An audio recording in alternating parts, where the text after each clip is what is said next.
यकीन मानिए, मुझे यहाँ आने के बाद पता चला यहाँ एक युवा साथी जो अशोक की टीम में है, आज के इस प्रोग्राम के संयोजक भी हैं, उन्होंने तय किया, उन्होंने पूछा नहीं सरकार क्या करेगी, कितनी बंदूक लाएगी, कितनी तोपें आएंगी, कितनी फौज लगेगी, उन्होंने कुछ नहीं किया। भारत के सर्वोच्च न्यायालय अगर अपने आदेश को लागू नहीं करवा पाती और इस देश की पुलिस एक मस्जिद के इमाम के ऊपर 65 एफआईआर होने के बावजूद भी कोर्ट ये कहती है कि इसको गिरफ्तार करो, और पुलिस के लिए देती है सरकार के दबाव में, उसका शीला की शिशुआ करती थी कि गिरफ्तार करने से दंगा हो जाएगा। तो दोबारा कोर्ट ने नहीं कहा कि दंगा रोकने की जिम्मेदारी पुलिस की है, वो बदमाश आज भी जामा मस्जिद का इमाम है, 65 एफआईआर है जिसमें कई ने नाम ले लेते हैं। लेकिन आपकी कायरता ने मेरे और आपके शंकराचार्य जयदेव स्वामी जी को, सरस्वती जी को एक विदेशी महिला के इशारे पर एक राज्य की मुख्यमंत्री को दबाव में लिया। रात के 12 बजे 10 जनवरी 2005 को बलात्कार के और हत्या के जुर्म में रात को उठाने बंद कर दिया। इस देश में कोई बोला नहीं। हम बहुत धार्मिक लोग यहाँ यहाँ नहीं जाती, हमारा शंकराचार्य बता गया, देश में एक पत्ता नहीं हिला। उनका एक गुंडा दिल्ली की जामा मस्जिद में बैठा है, उसको सरकार गिरफ्तार नहीं करती, कोर्ट रिमाइंडर भेजता है और पुलिस कहती है कि इसको गिरफ्तार करने में दंगा हो जाएगा। तो अगर दंगा हो जाएगा तो आपको दंगा करने से किसी रोक पाएगा?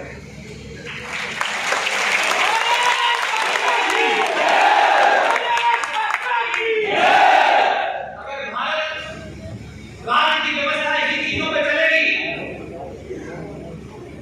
कि सड़क पे नमाज पढ़ाएंगे और पुलिस कहेगी नहीं, हम रोक नहीं पाएंगे भाई, हमें आगे भी चाहिए,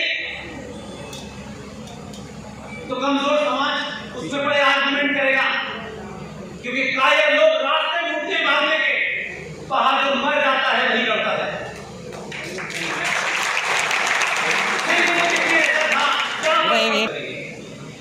मकान छोड़कर भागने की आदत आपके देश की व्यवस्था सत्ता यही भाषा समझती है। इसलिए मुझे खुशी है कि संविधान का पालन करते हुए आईपीसी धाराओं की जो यहां मौजूद है और जो यहां मौजूद नहीं है, और मेरी आवाज जहां तक की जा रही हो तो ध्यान रखें, हर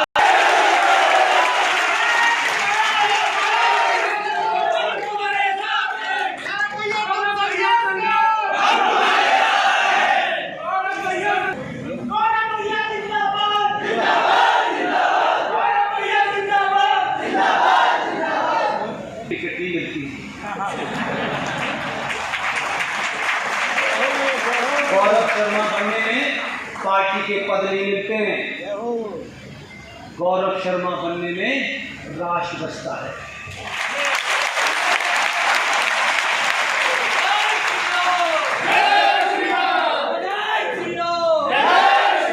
शुरू हुआ, वंदे मातरम गाया गया, और वंदे मातरम कब शुरू हुआ कब खत्म हुआ मुझे पता नहीं चला।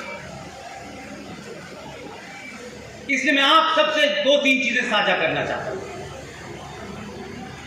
मैं भी कानपुर में था, विश्व हिंदू परिषद का स्थापना दिवस था, वहां मैंने ये मुहिम नहीं शुरू की।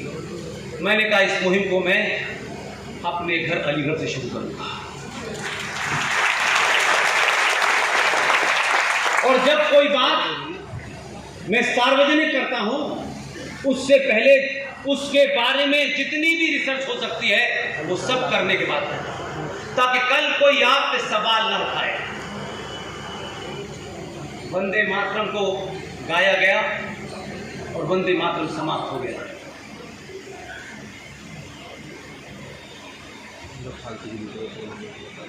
भारत आज़ाद नहीं था।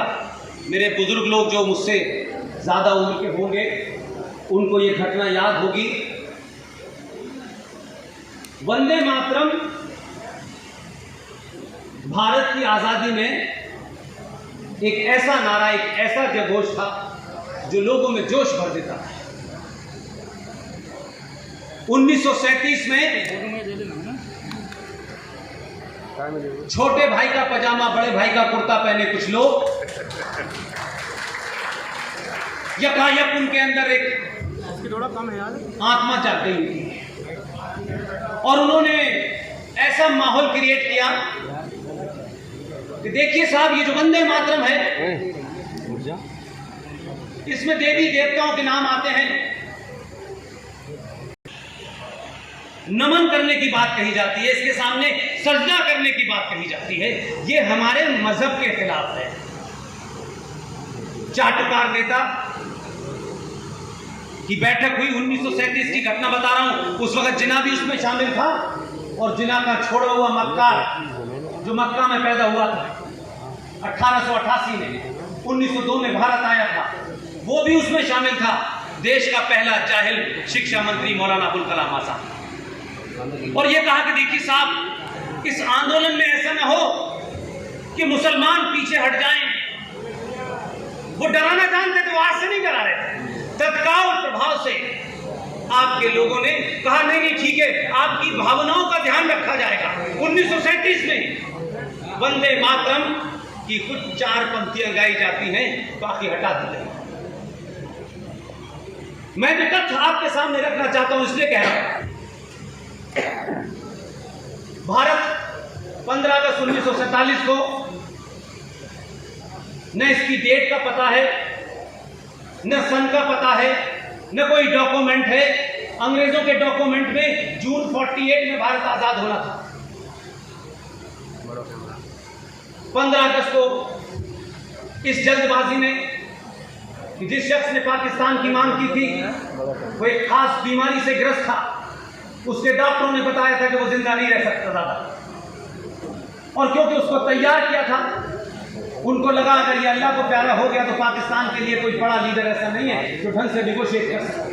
इसलिए तत्काल प्रभाव से जैपनीज वॉर में उनको जो कामयाबी मिली थी 15 अगस्त की, उसकी याद में आपने 15 अगस्त को भारत की आज़ादी की घोषणा कर दी।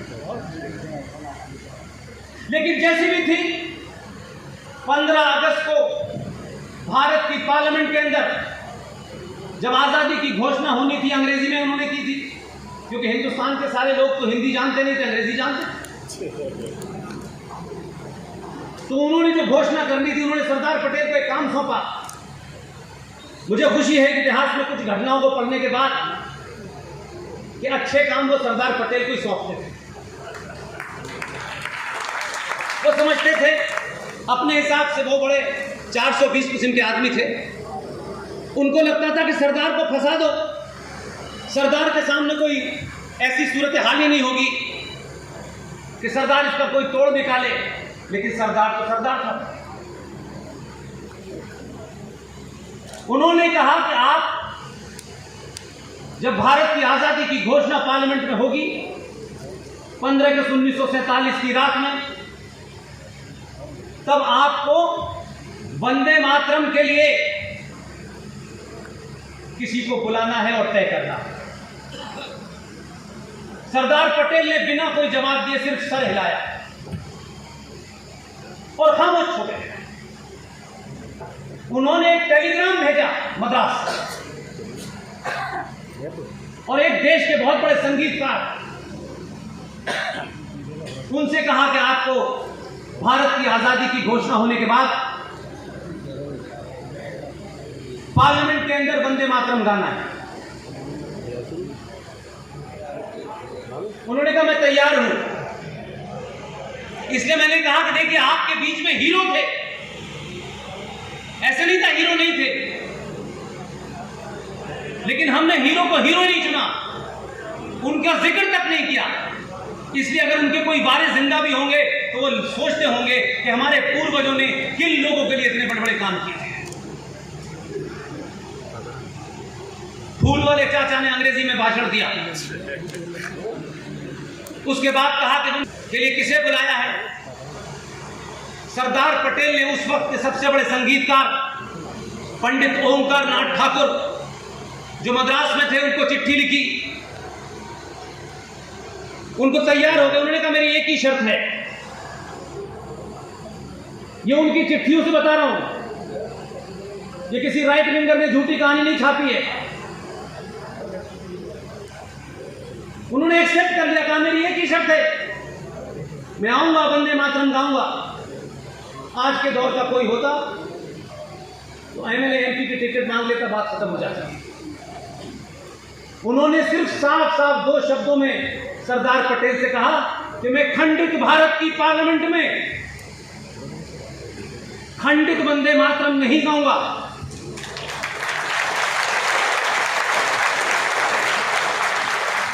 मैं अखंड भारत का 9.5 मिनट का 22 पंक्तियों का पूरा वंदे मातरम गाऊंगा। यह उनकी शर्त थी। सरदार पटेल ने कहा मुझे मंजूर है। और ये बात सिर्फ सरदार पटेल को और पंडित ओंकार नाथ ठाकुर को पता था।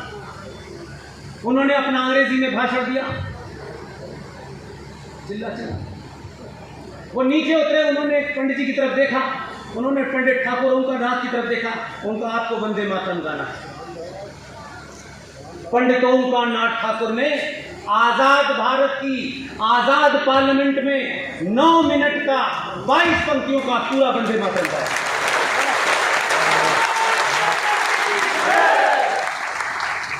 ये बात इसलिए बता रहा हूं मैं, आजाद भारत 15 अगस्त में हुआ। उस दिन के बाद से जो भी कुछ भारत की पार्लियामेंट में हुआ मेरे ऊपर वो लागू होगा, या 1937 में 2 दलालों ने क्या समझौता किया मेरे ऊपर लागू नहीं हो सकता।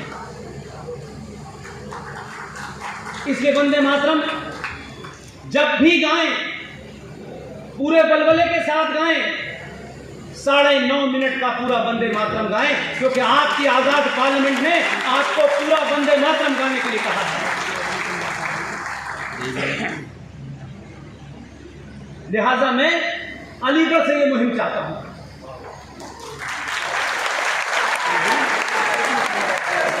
कुछ नहीं करना है आपको।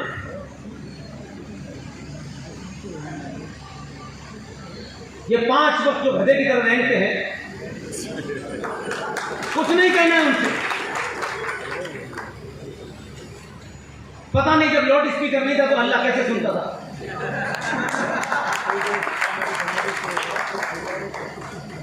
दुनिया के बहुत देशों में यह होता है, हम पढ़ते नहीं।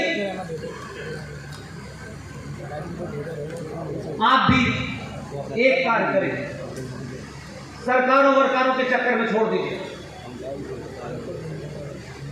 545 एमपी और 2-4 हजार 10,000 1 करोड़ लोग मान लीजिए, वही सरकार है। बाकी 99 करोड़ हिंदू सनातनी है, उसको कोई सरकार से लेना देना है। आपके यहां सुबह 10 बजे पब्लिक लाउड स्पीकर पर 9.5 मिनट का 22 पंक्तियों का पूरे वंदे मातरम सार्वजनिक तौर से बजाइए।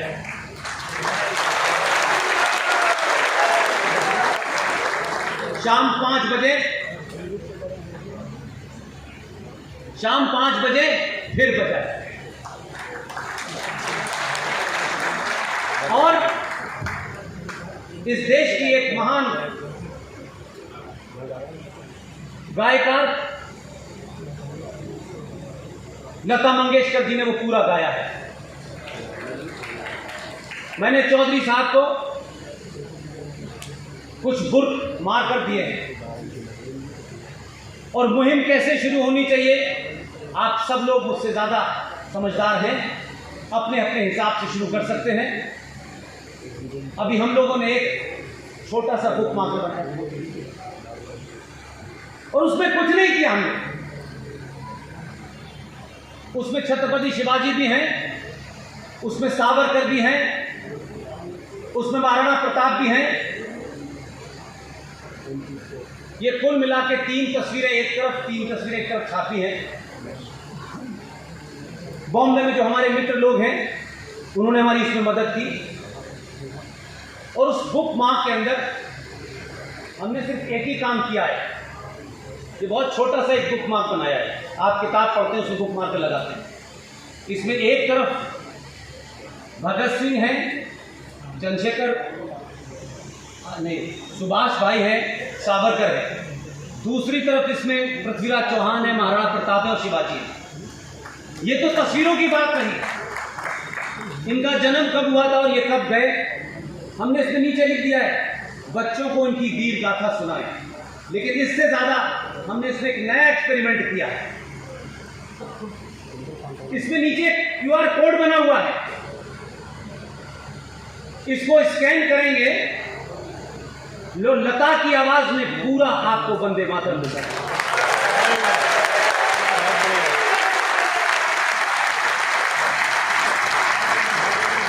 स्कैन कर सकते हैं, स्कैन करके सुना सकते हैं।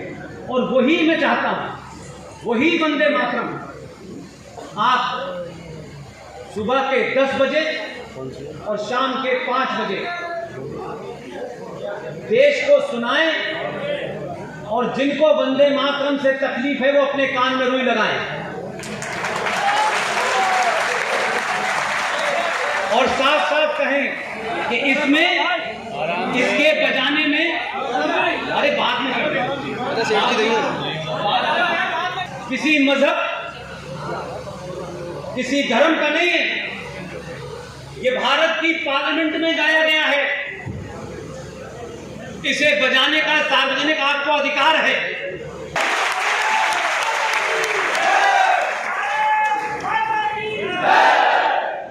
ये भी बात ध्यान रखें कि मैंने बहुत सारी बातें कही, आप लोगों से हो सकता है आप निराश हो जाएं कि मैं तो कमियां गिनाता हूं,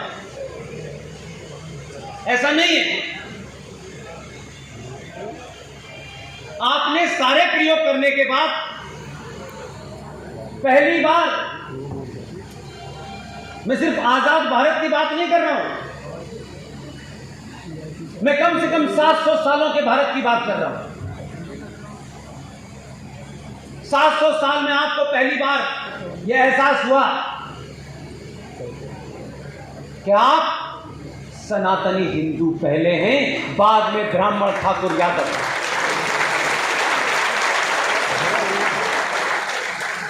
और आपके सिर्फ इस एहसास में, जिसमें ना कोई पैसा लगता है, न इसके लिए कोई संगठन बनाना है, न कोई रेजोल्यूशन पास करना है, इस एहसास ने आपके अंदर आत्मसम्मान पैदा किया।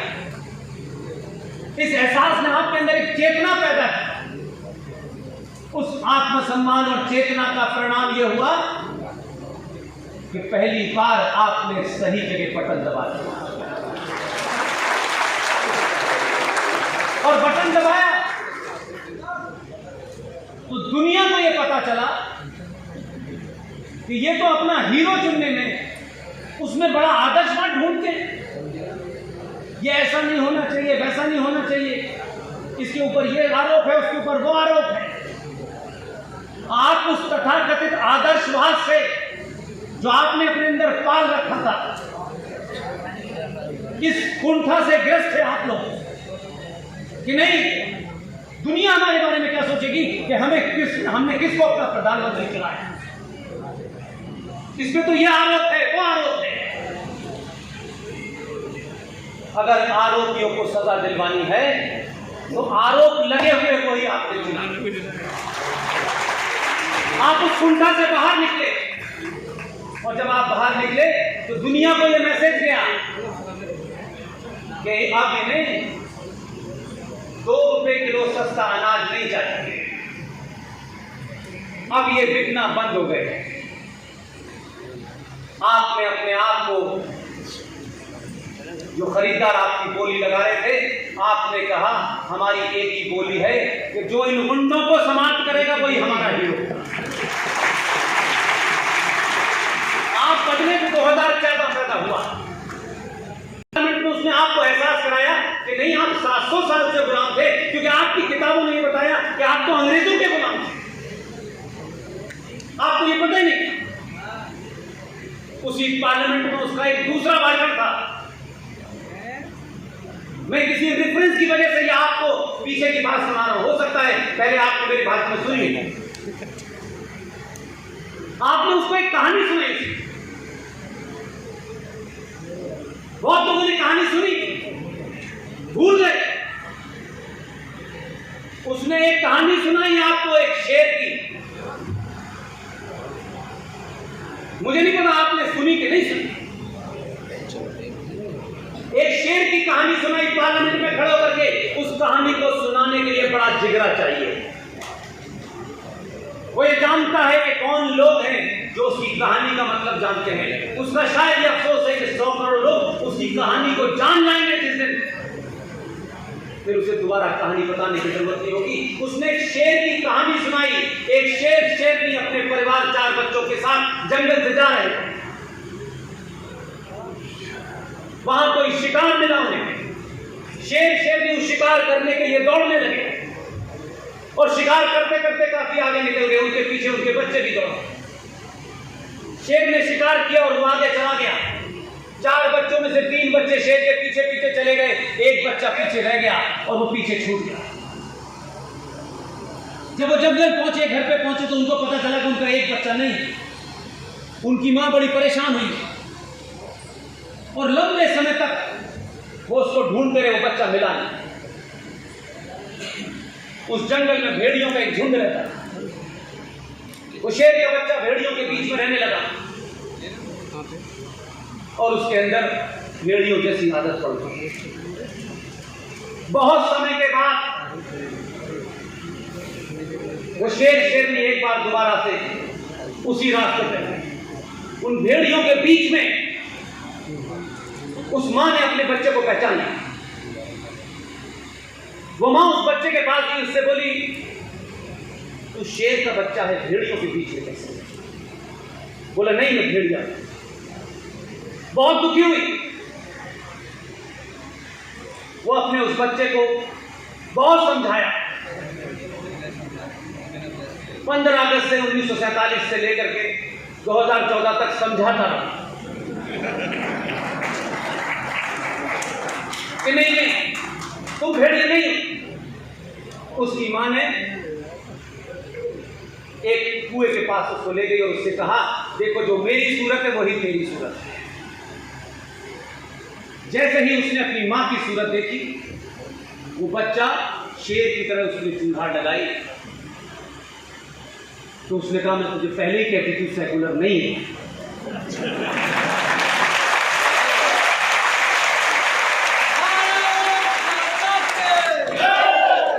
तू शेर का बच्चा है, भेड़ियों के बीच में रह के तू भेड़िया नहीं हो सकता, तू असल में शेर का बच्चा है। उसने एहसास कराया। 1400 साल के बाद आपको एहसास हुआ कि आप शेर के बच्चे हैं, किसी भेड़िए के बच्चे नहीं।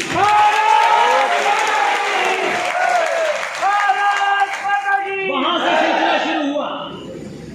और पिछले महीने का वाकया अगर याद हो तो ध्यान से सुनिएगा। घटनाएं छोटी छोटी होती हैं। राष्ट्रों के जीवन में 50 साल एक लम्हे के बराबर होता है, लेकिन उस 50 साल के एक लम्हे को भी, उसका 1000वां हिस्सा भी अगर आपकी समझ में आ जाए, हमारी समझ में आ जाए, तो फिर दुनिया में कोई आपको हरा और डरा नहीं सकता।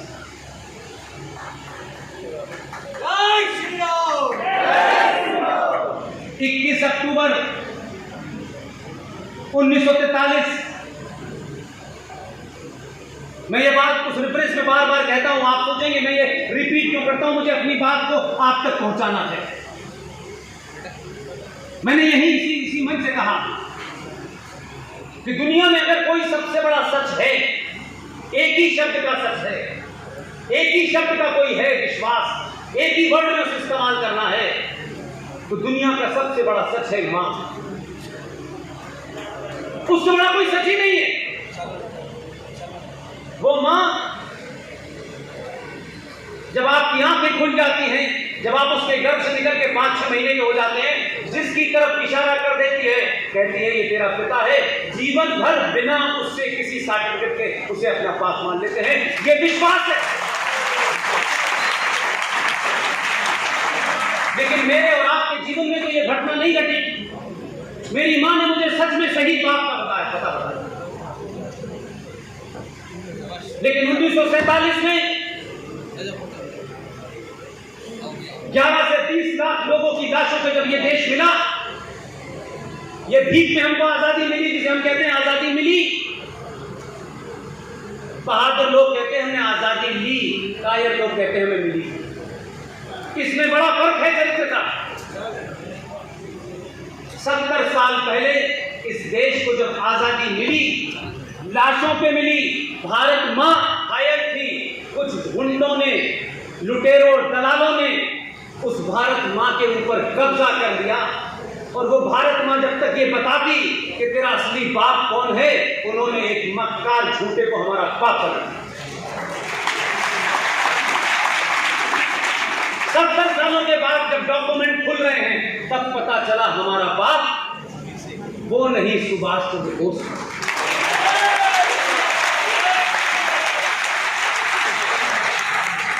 इसलिए जब आपको अपने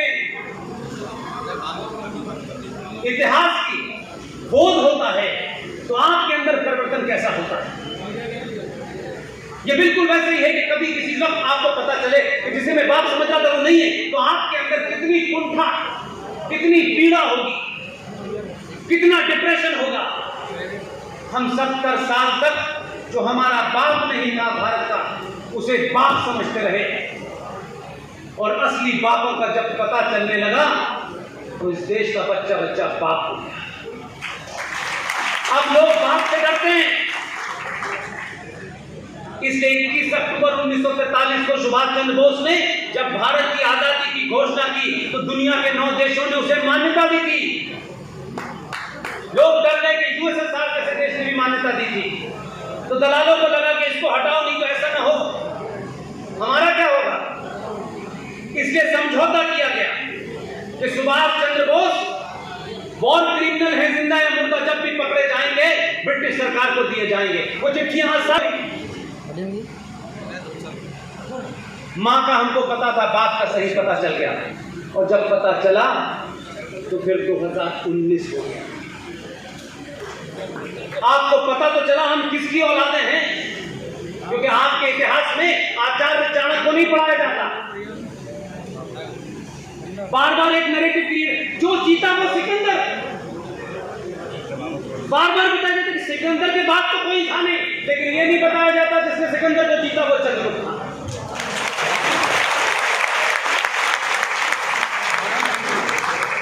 इसलिए गलत इतिहास राष्ट्रों में, कौमों के अंदर कैसी कुंठा पैदा करता है। भारत उसकी जीती जाती मिसाल है। इन परिस्थितियों में कोई एक आदमी आता है, जब इस देश के हजारों लाखों करोड़ों लोगों को अपने होने और कपड़े पहनने के ऊपर शर्म आती है, तिलक लगाने में शर्म आती है, धोती पहनने में शर्म आती है, मंदिर जाने में शर्म आती है। लोगों को लगता है क्या करना है मंदिर जाके यार। कोई दूसरा जिम्मेदार नहीं है आपकी इस कमजोरी के लिए। हम तो एक आम इंसान हैं, हमारी कोई हैसियत नहीं है। हमको 10 लोग जानते हैं, हम उसमें चिंतित रहते हैं। पूरी दुनिया में पूरे गाजे बाजे के जीत के आया और उसने किसी की चिंता नहीं की। वो पहले दिन से इस कंफ्यूजन में नहीं था, क्योंकि मैं बार बार कह रहा हूं कि सत्ताएं बहुत बार बदली हैं, लेकिन पहली बार सत्ता भारत में ऐसी बदली है जो लगातार राष्ट्र टाइम सही ना बता रही। इसलिए उसके विचार में, उसके डिस्कोर्स में पेट्रोल की कीमत और प्याज की कीमत नहीं है। ये तो घटती रहेगी, बढ़ती रहेगी जब तक ये संसार रहेगा। आप इससे ऊपर उठिए। जिस दिन आपका राष्ट्र मजबूत हो गया, सरकारें घर चल के आपसे पूछेंगी कि आपको क्या करना है, तो आप उनसे कहिए 5 अगस्त को आपने धारा 370 समाप्त कर दी, 5 अगस्त को आपने राम मंदिर की नींव रखी। उनसे कहिए कि हर साल 5 अगस्त आता है, बहुत सारे काम हैं, ये करो।